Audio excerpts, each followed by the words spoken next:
Okay, today we're doing an air filter on a 2019 Kia Soul.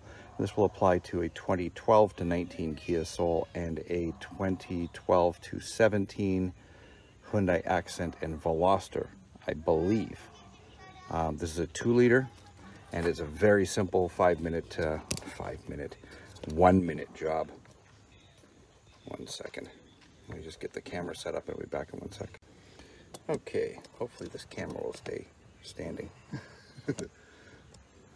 Right here, there's 2 little clips. There's one in the front here.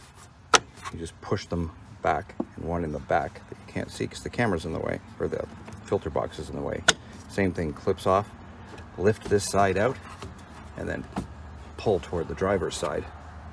There are 2 little feet down there that go into those little slots in front of, little slots in front of them.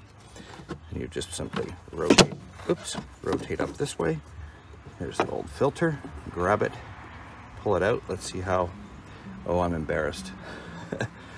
She drives an awful lot.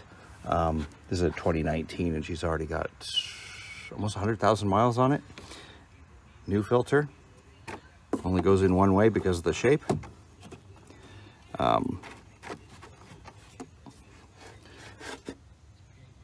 So the pleat side, this side with all the white pleats on it, little fingers on it, see little fingers on the side, that goes down. Drop that in, put these little feet in the back, slide them into the 2 slots, rotate the other side down, and clip the 2 clips forward. And that's it, done. Thank you very much for watching.